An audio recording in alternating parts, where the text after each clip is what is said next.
우리 묵상에 대한 이야기를 하고 있죠.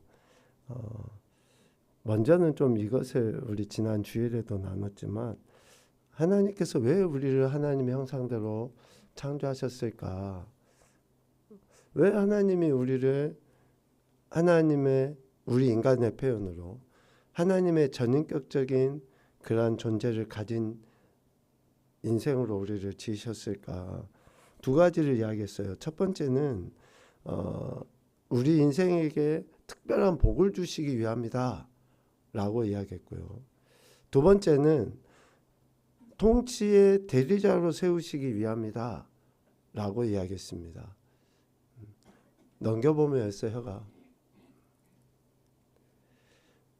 복을 주시기 위함이고, 그리고 하나님 통치의 대리자로 세우시기 위해서 우리를 하나님의 형상을 가진 존재로 지으셨다. 이것을 한마디로 이야기하면 하나님과 교제하기 위해서 하나님의 형상대로 지으셨다라고 하는 거예요. 하나님과 교제하기 위해서.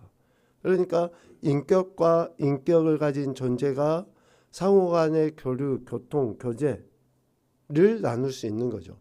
그래서 하나님은 특별히 우리 인생만큼은 하나님의 형상을 가진 존재로 지으신 것이다. 그래서 우리가 하나님이 우리에게 주신 복을 깨달아 아는 것도 어때요?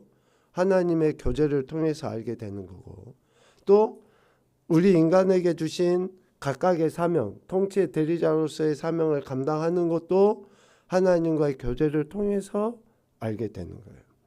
그러니까 하나님과 교제를 나눈다고 하는 것은 그만큼 우리의 정체성과 우리의 사명을 우리가 분명하게 깨닫고 살아갈 수 있는 힘이 되는 거예요.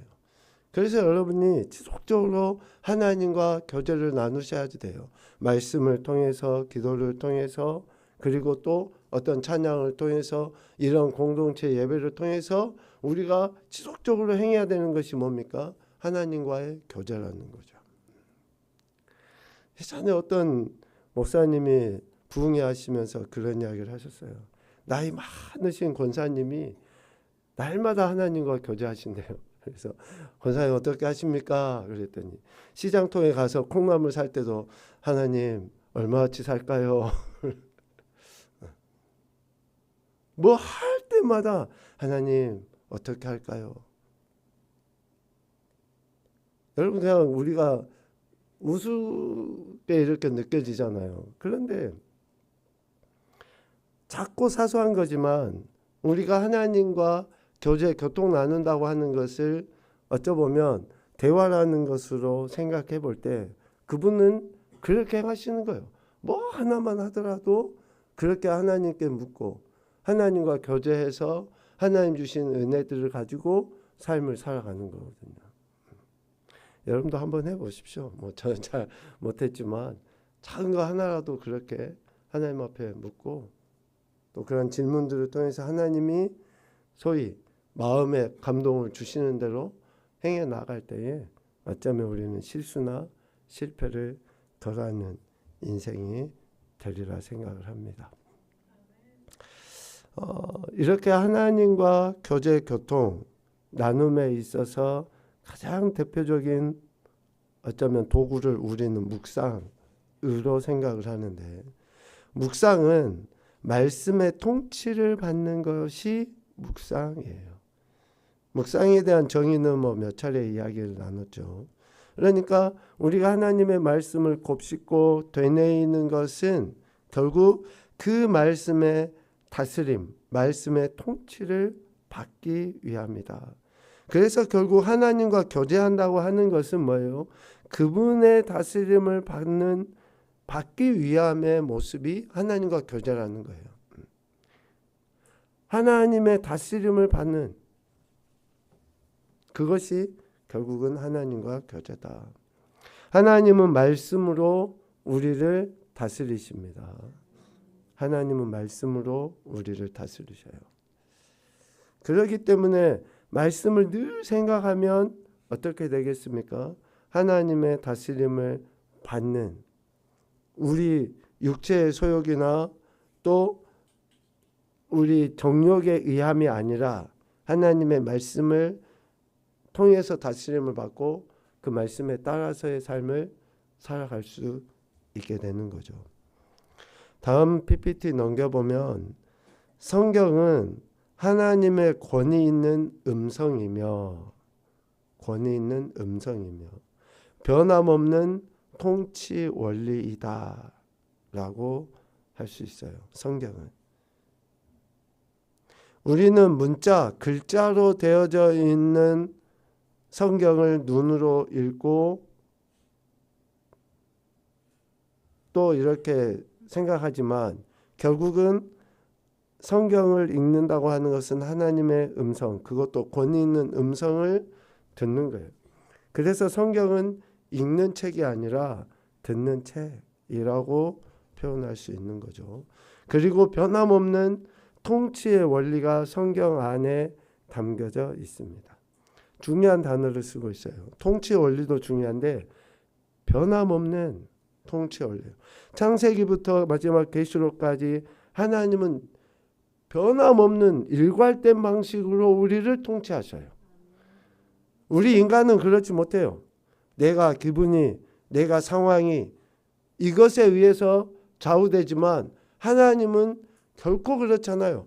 변함없는 일관된 통치의 방식을 가지고 온 우주 만물과 특별히 하나님의 형상대로 지으신 우리 인생을 다스리시고 계신다라는 거죠. 그러니까 성경을 읽으면 읽을수록 우리는 어때요? 하나님의 다스림, 그것도 일관된 다스림 속에서 우리의 삶을 세워갈 수 있어요. 그러니까 하나님의 말씀으로 인한 다스림을 받는 자들은 좀 더 안정적이에요. 상황이나 환경, 여건에 좀 크게 흔들리지 않아요. 좀 불편해도 그 하나님의 일관된 다스림을 받기 때문에, 보호를 받기 때문에 좀 그렇지 않는 사람보다는 소위 평안을 누리기가 쉽죠. 그러니까 우리가 지속적으로 하나님의 다스림을 받기 위해서 말씀 앞에 우리 자신을 갖다 놓으면 좀 문제가 생겨도 좀 얼른 해결되지 않아도 크게 요동치지 않는 변함없는 통치를 받을 수 있어요. 하나님의 말씀을 통해서. 여러분 하나님의 말씀을 꾸준하게 읽어가시길 다시 한번 부탁을 드립니다. 꾸준하게 읽으셔야지 돼요. 그런 생각이 드네요. 그냥 한번 몰아쳐서 몽땅 읽고 그 뒤로 쭉 안 읽고 그러지 말고 꾸준하게 매일 어떤 집사님이 그 이야기를 하시더라고요. 지금 우리 교회에서 그 매일 읽을 수 있는 본문을 이렇게 그 안내를 해드리잖아요. 작년 한 해 이렇게 이 본문에 따라서 쭉 말씀을 읽어가면서 정말 많은 은혜도 받고 또 그 읽었던 말씀이 잘 이해가 안 되지만 주일날에 이렇게 와서 또 예배를 드리면서 또 그 말씀을 통해 다시 한번 그 확인을 해가고 은혜를 받았다라고 하는 말씀을 하시더라고요. 그러니까 꾸준하게 하나님의 말씀을 읽어가며 변함없는 통치 가운데서 우리가 안정을 누릴 수 있는 거죠.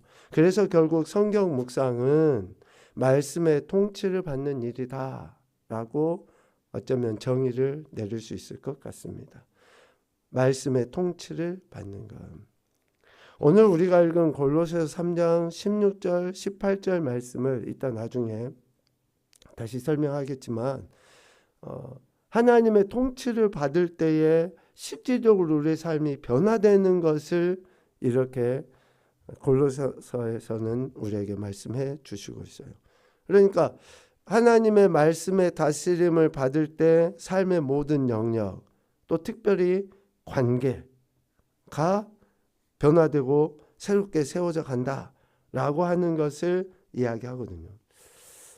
우리가 기본적으로 생각하고 있는 좋지 않게 생각하고 있는 것 중에 하나가 뭐냐면 믿음, 신앙과 삶을 좀 별개라고 생각하는 경향이 있는 것 같아요.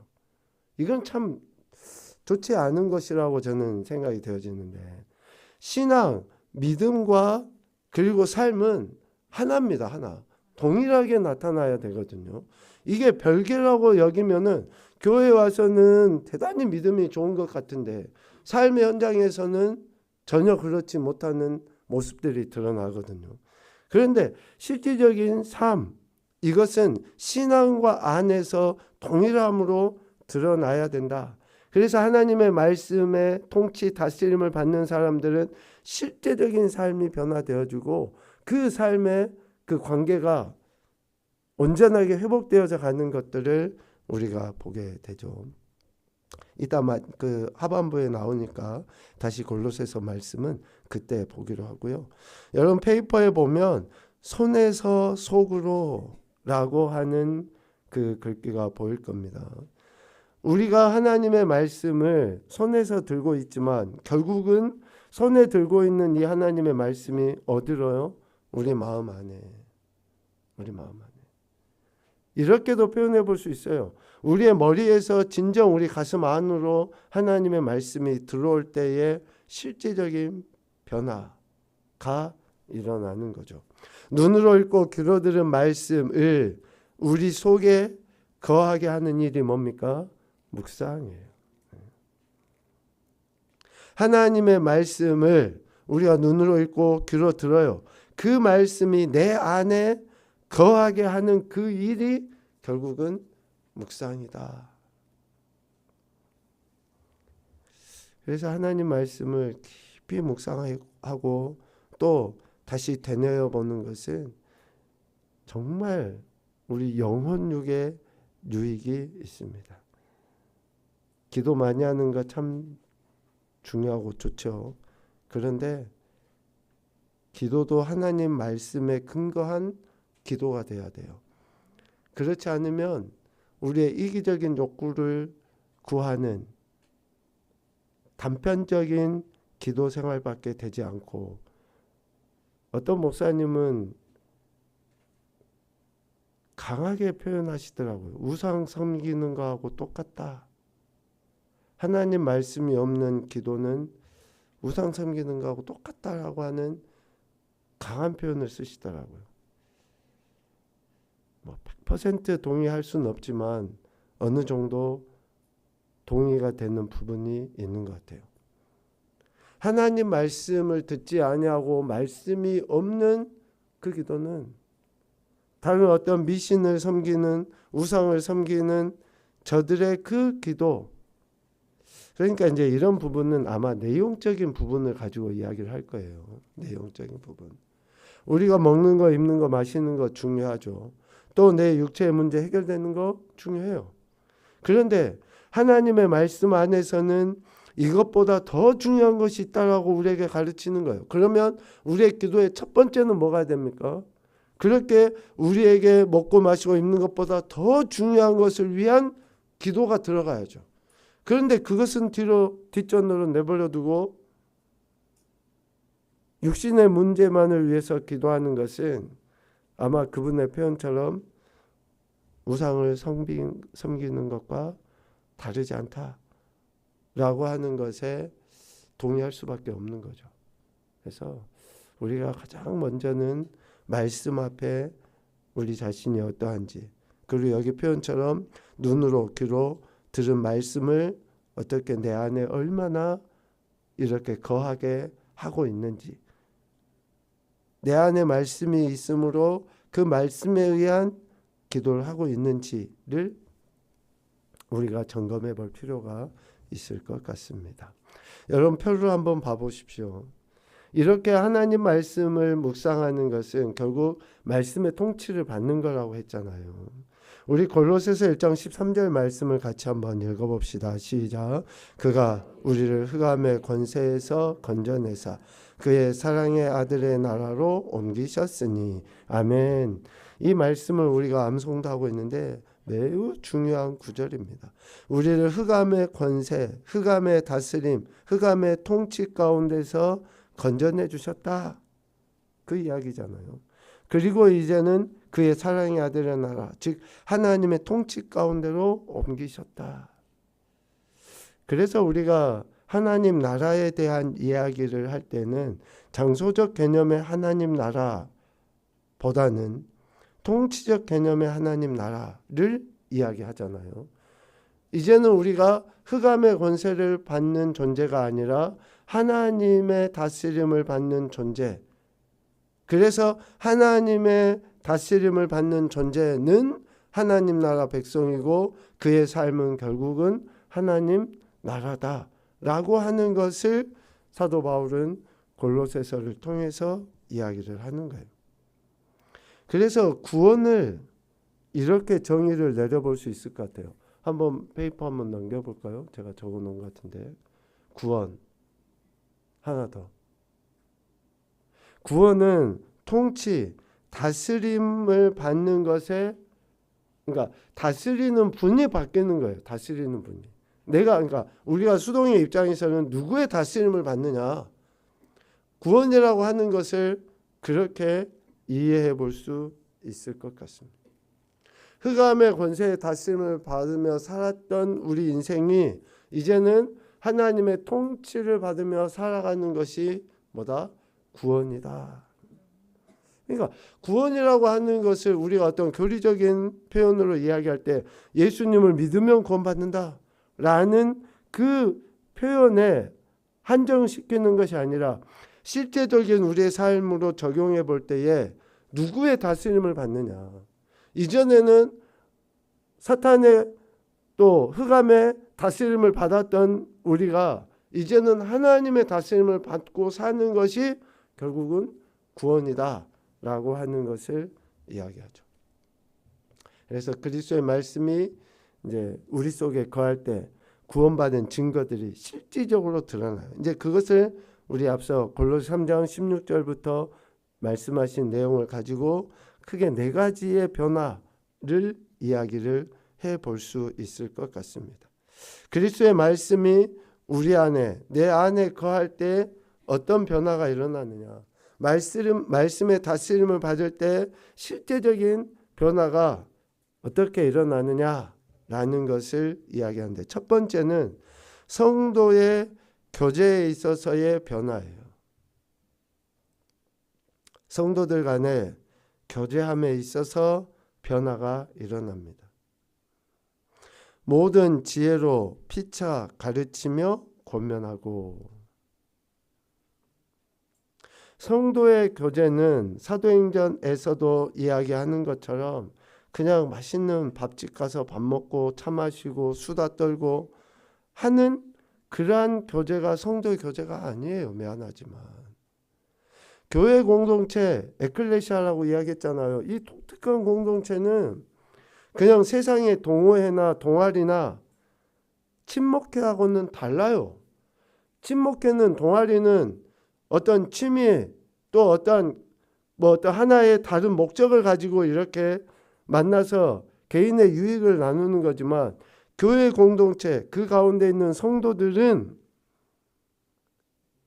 실질적으로 주님이 우리에게 주신 그 말씀을 통해서 그 말씀으로 피차 가르치고 권면하고 그 말씀을 나누는, 서로 교제하고 떡을 떼며 하는 그런 모든 행위들에 있어서 첫 번째가 하나님의 말씀을 나누는 그러한 모습으로의 변화가 일어나야 되는 거죠.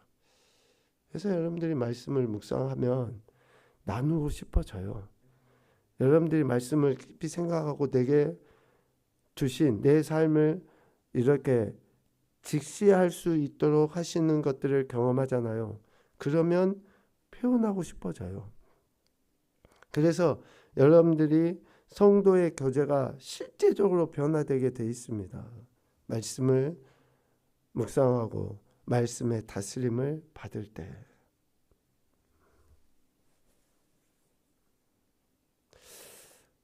힘스 학교에서 이제 1년에 한두 번씩 이렇게 말씀을 나누는데, 어제 입학 예배가 있어가지고 말씀을 나눴거든요. 근데 감사하게도 꼭 그 말씀을 나눴을 때 이제 소위 표현이 그렇죠. 목사의 말씀이 은혜로웠습니다. 이런 이야기를 어제도 이제 어떤 분이 하시더라고요. 곰곰이 생각이 드는 거예요. 저분이 평상시에 얼마나 하나님의 말씀에 대한 그 갈급함이나 또 평상시에 하나님의 말씀을 읽고 묵상하고 있었던 그 삶이 느껴지는 거예요. 어떤 단순한 지식을 전달하는 것도 아니죠.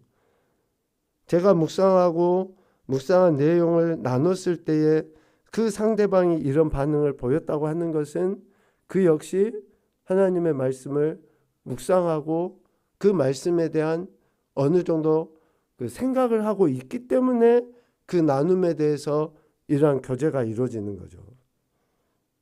그래서 내가 얼마나 하나님의 말씀을 지속적으로 읽고 묵상하느냐에 따라서 우리도 그럴 수 있잖아요. 주일날 또 수요일날 이런 말씀들을 나눴을 때에 내 삶의 어떤 실제적인 변화로 도전으로 이렇게 드러날 수 있는.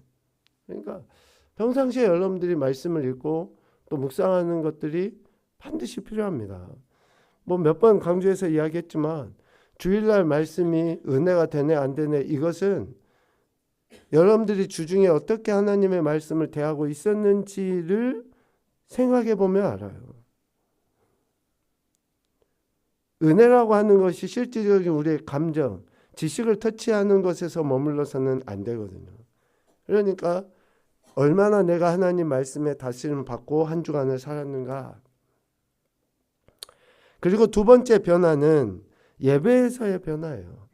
예배에서의 변화.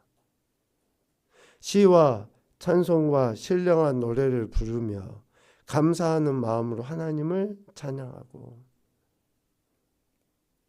예배에서의 변화. 하나님의 말씀에 다스림을 받는 자는 반드시 예배에서의 변화가 일어날 수밖에 없습니다.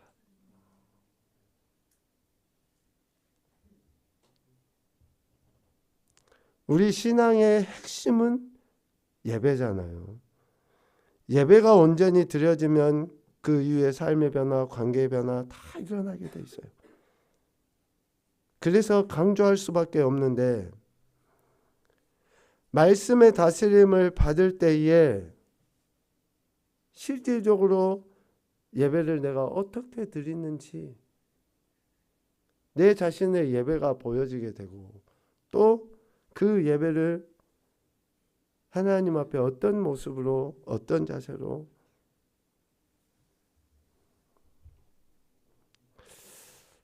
제가 초창기나 또 몇 년 전만 해도 요 근래도 그렇지만 제가 굉장히 칭찬에 인색한 사람이라는 것을 저는 알고 있거든요. 칭찬에 인색해요. 우리 자녀들에게도 그렇지만 다른 분들에게도 성도들에게도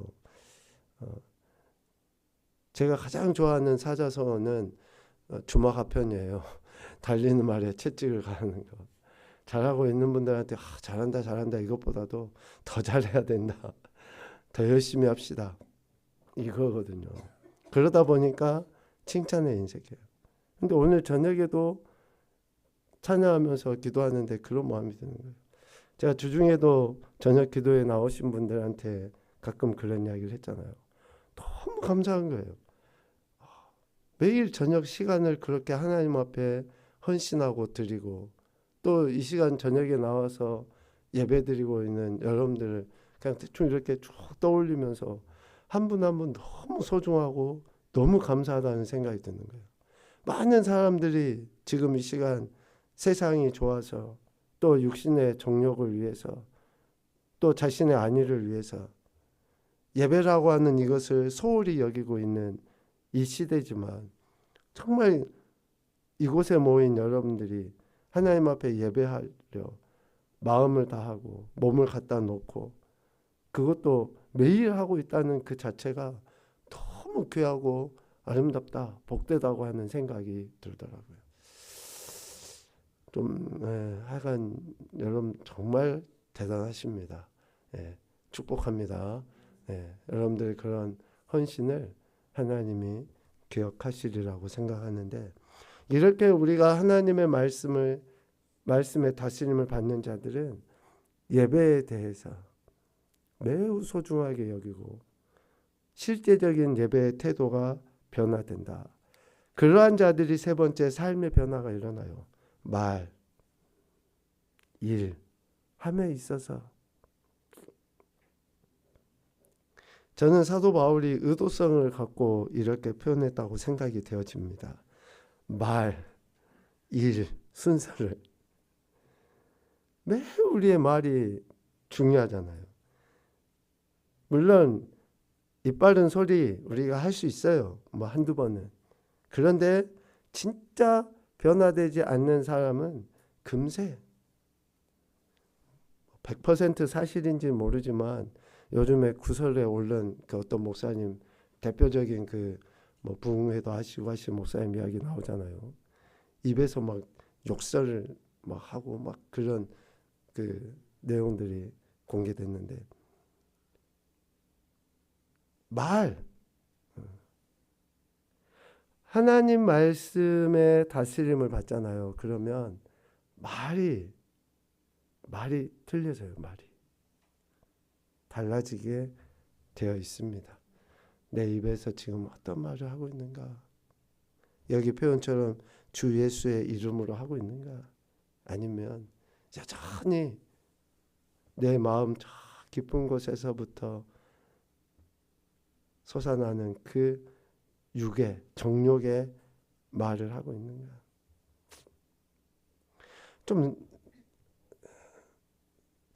지혜가 없는 것 같지 않습니까?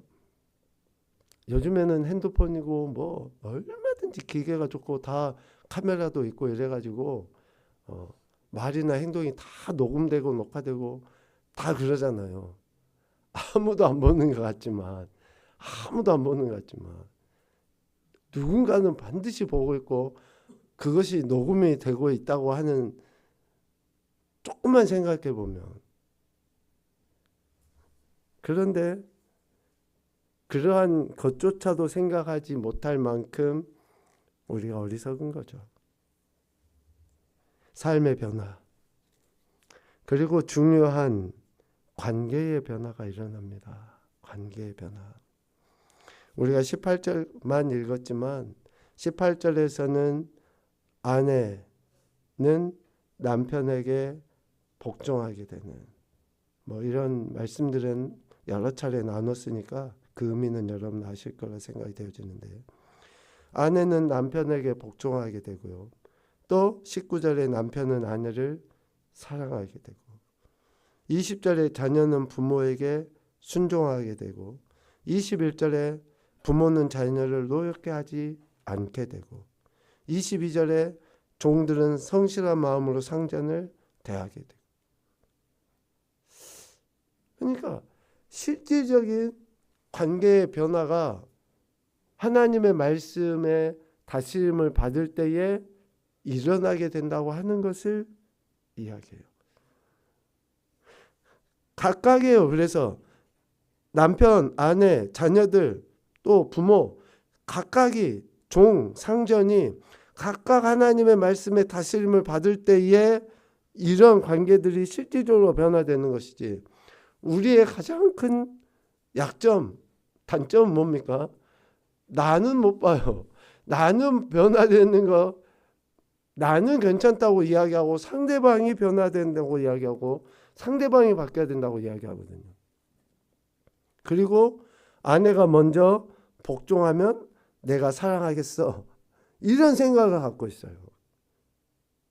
그러니까 각각이 하나님의 말씀의 다스림을 받아야지만이 에베소서에서는 피차라는 단어를 썼잖아요. 피차.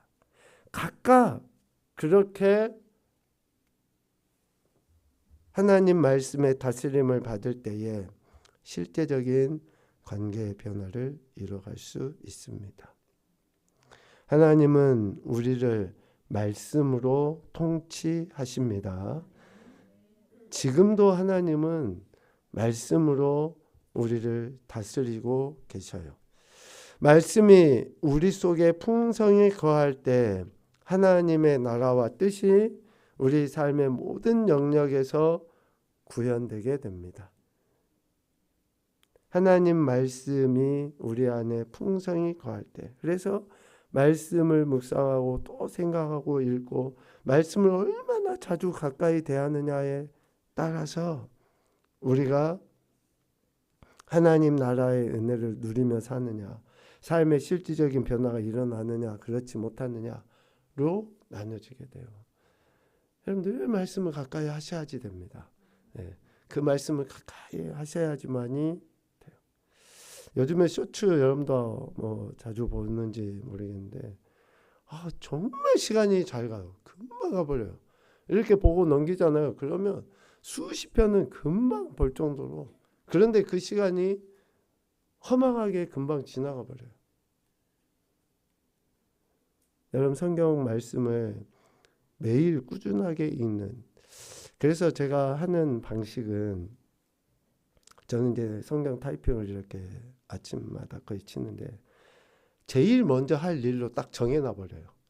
좀 표현이 그렇지만 오늘 해야 될 몫을 해치워 버리는 것처럼. 만약에 그 시간에 못 하잖아요. 그러면 하루 종일 뭘 하는지 모르게 못 해져요. 못하고 금세 또 밤이 되고 넘어가 버리거든요. 그러니까 중요한 일을 가장 먼저 하는 습관을 기르는 것이 저는 개인적으로 참 유익하다라는 생각하는데, 그래서 아침에 항상 말씀을 읽든지 타이핑을 하든지 우리가 소위 영적인 일을 해야 될 그 하루의 몫이 있다 그러면 그것을 먼저 하고 하루를 이렇게 일과를 지내는 것이 참 개인적으로는 유익한 것 같습니다. 오늘 이렇게 하나님의 말씀 통치를 받는 것, 즉 하나님 말씀이 우리 안에 거할 때에 결국은 우리가 구원의 은혜 속에서 실제적인 삶의 변화가 일어난다라고 하는 것을 이야기를 했습니다. 구원받은 저와 여러분이 하나님의 통치, 다스림을 받는 것이 바로 구원의 증거로 나타나는 것은 삶의 변화입니다.